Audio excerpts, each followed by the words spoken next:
Raffi Ahmad dikenal sebagai salah satu artis yang sukses di dunia hiburan. Bukan cuma itu, semakin hari suami Nagita Slavina itu mulai merambah ke dunia bisnis. Bahkan Raffi Ahmad dikenal juga sebagai juragan bisnis karena memiliki banyak sektor pemasukan lain selain dari dunia hiburan.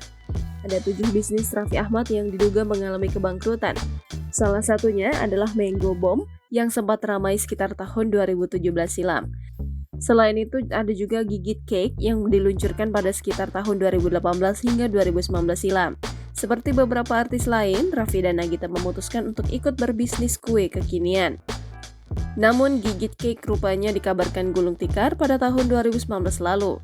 Hal yang sama terjadi pada beberapa kue kekinian artis lain. Beberapa bisnis kuliner pasangan Sultan Andara itu pun hilang dari peredaran. Beberapa seperti Nagitos, Bakmi RN, dan King Kong Snack tidak ditemukan lagi di pasaran. Kabarnya, Nagitos dan King Kong Snack tidak dapat lagi ditemukan di sejumlah rak minimarket sekitar 2020 lalu. Bakmi RN pun sudah redup sekitar tahun 2019 silam. Bukan cuma itu, Raffi juga sempat terjun ke dunia fashion. Namun, bisnis RA Jeans miliknya dikabarkan gulung tikar, juga ditandai dengan tutupnya gerai mereka. Di dunia mebel, Raffi sempat menggandeng Dio Living dan meluncurkan Rana Nusantara. Namun, bisnis ini juga tidak berjalan dengan mulus. Meski ada beberapa bisnis yang mengalami kebangkrutan, ada bisnis lain yang masih berjalan sampai saat ini. Selain itu, Raffi juga masih memiliki pemasukan utama dari dunia entertainment.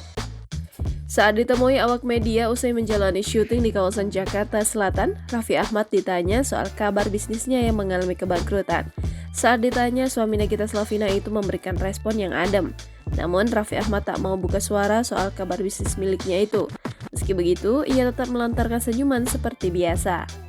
Raffi pun lantas menaiki mobil miliknya. Sebelum pergi, ia mengacungkan jempol dan kembali melemparkan senyum.